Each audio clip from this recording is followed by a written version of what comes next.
माँ, माँ! अरे क्या माँ माँ कर रहा है? बकरी का बच्चा है क्या? अरे माँ मजाक छोड़ो। मुझे फाइनली वो मेन चौराहे वाली दुकान मिल गई है। अब देखना, आपका बेटा दुगनी स्पीड से पैसा कमाएगा। ओफो, ये क्या? मेरी ऑनलाइन मेकअप क्लास चल रही है। इतनी जोर से क्यों बोल रहे हो आप दोनों? अरे मेरी धर्म पत्नी जी, मेकअप क्लास बाद में करना। वो चौराहे वाली दुकान मिल गई है हमको। अरे वाह! रुको, मैं अपनी माँ को फोन लगाकर बता देती हूँ। अरे मैं भी अपने रिश्तेदारों को बता देती हूँ। कितनी खुशी की बात है। हाँ हाँ, मैं भी अपने दोस्तों को बता देता हूँ। 1 हफ्ते बाद रजिस्ट्री है। बस, घर में खुशी का मौका था। उन तीनों ने अपने अपने फोन उठाए और लोगों में बात फैलाना शुरू कर दिया। और रही सही कसर, श्वेता बहू ने अपने पड़ोस में सबको बताकर कर दी। अरे वर्मा आंटी, अब हम भी जल्दी कार ले लेंगे। घर का रेनोवेशन होगा और ठाट से रहेंगे हम भी। अरे, ऐसा क्या हुआ? लॉटरी बाटरी लग गई है क्या? अरे, इस बार चौराहे वाली मॉल में हमको भी दुकान मिल गई है। दुकान नंबर 21, जो एकदम चौराहे पर है। अब ग्राहक बढ़ेंगे तो आमदनी भी बढ़ेगी ही ना। अरे वाह, कितनी खुशी की बात है। मैं बहुत खुश हूँ तुम्हें इतना खुश देख के। बाकी एक बात कहूँ, सबको मत बताते फिरना। किसी की नजर लग जाएगी तो खुशी की खबर वापस लौट जाएगी। हैं? ऐसे थोड़ी ना होता है। अब डरा रही हो? अरे सही कह रही हूँ। काली नजर कहते हैं इस चीज को, जब आप किसी को कुछ बताओ और वो काम बिगड़ जाए। अरे लेकिन मैं तो। तुमने सबको बता दिया ना? हाँ, फोन लगा लगा के। अब बच के रहना। काली नजर बड़ी खतरनाक होती है। श्वेता इतनी खुश रहती है कि वो वर्मा आंटी की बात पर ध्यान ही नहीं देती, जबकि पड़ोस में और भी लोगों से खुशी की खबर शेयर करती रहती है। अगले दिन राजेश बहुत दुखी होकर घर आता है। अरे बेटा क्या हुआ? मुंह क्यों सूजा हुआ है? मधुमक्खी ने काट लिया क्या? माँ, वो दुकान किसी और के पास चली गई। किसी ने ज्यादा भाव लगा दिया।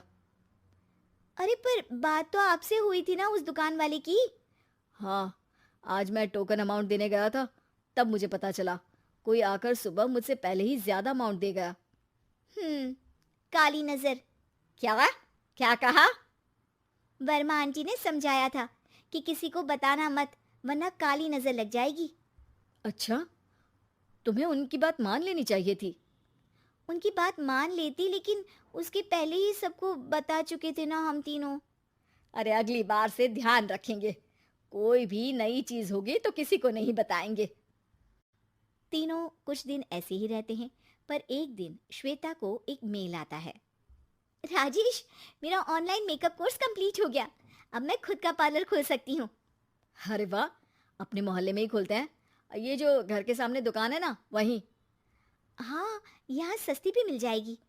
अगले दिन श्वेता वर्मा आंटी के पास जाती है, मिठाई का डब्बा लेकर। अरे आओ आओ, कैसे आना हुआ? जोर से नहीं बोलूंगी। वो सामने वाली दुकान है ना, वहां मैं अपनी पार्लर की दुकान खोलने वाली हूँ। उसकी मिठाई है। अरे वाह, बहुत बधाई हो तुमको। हाँ, मैं कमाने लगूंगी तो राजेश पर पूरे घर का बोझ नहीं रहेगा ना आंटी जी। ये तो है। पर ये बता कि तूने ये बात किसी और को तो नहीं बताई ना? अरे नहीं नहीं, पिछली बार गलती कर दी थी। काली नजर लगी किसी की और राजेश के हाथ से वो दुकान चली गई थी। सबको मत बताना। चलो मैं चलती हूँ, कल दुकान की बात करने भी तो जाना है। अगले दिन श्वेता दुकान के लिए मालिक से बात करने जाती है। अरे लेकिन दुकान तो हम कल रात को ही किसी को दे चुके हैं। कल ही? हाँ, कल ही। 2 दिन बाद कोई यहाँ पार्लर भी खोल लेगा। अब कहीं और दुकान देख लीजिए। अरे पर हमको भी तो पार्लर ही खोलना था। हाँ भाई, ये एक ही दुकान है। आधी आधी तो नहीं दे सकता ना मैं। राजेश और श्वेता घर पर हताश होकर आ जाते हैं। इस बार तो किसी को बताया भी नहीं था। अब किसकी काली नजर लग सकती है? सुनो, तुमने माँ को बताया था क्या? अरे कैसी बात कर रही हो? माँ की नजर थोड़ी ना लगेगी। पक्का तुमने किसी को नहीं बताया था ना? सिर्फ वर्मा आंटी को बताया था। उन्होंने ही मुझे किसी को नहीं बताने को कहा। अरे यार, तुम भी सही हो। मेरी माँ को नहीं बताने को कह रही हो, पर वर्मा आंटी को बताना तुम्हें ज़रूरी लगा।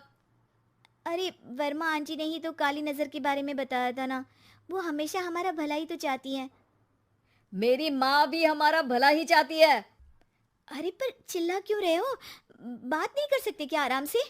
नहीं आता वो आराम से बात करना, और करना भी नहीं चाहता हूँ मैं। दुकान जाने का दुख गुस्से में बदल गया था और राजेश और श्वेता में बात बंद हो गई थी। 2 दिन बाद मोहल्ले में पार्लर का इनॉग्रेशन हुआ, जिसमें मोहल्ले के सभी लोगों को बुलाया गया, पर श्वेता, राजेश और माँ नहीं जाते। माँ, अंदर आ जाओ, क्या देख रही हो? अरे नया पार्लर देख रही हूँ अपने आंगन से। देखो, माँ को दूसरे का सुख देखने में कितना मजा आ रहा है। मेरा दुख नहीं दिख रहा इन्हें। यहाँ मेरा पार्लर भी तो हो सकता था। अरे चुप रहो यार, हर बात में लड़ाई क्यों ढूंढ रही हो? राजेश और श्वेता फिर बहस करने लगते थे। तभी माँ ने दोनों को बाहर बुलाया। अरे जरा देखो तो, दुकान चलाने वाले का बोर्ड पर नाम क्या लिखा है? श्रुति वर्मा। गाड़ी निकाले बेटा, हमें कहीं जाना है। काली नजर का इलाज कराने। राजेश अपनी बाइक निकालता है। तीनों ट्रिपलिंग कर रहे हैं।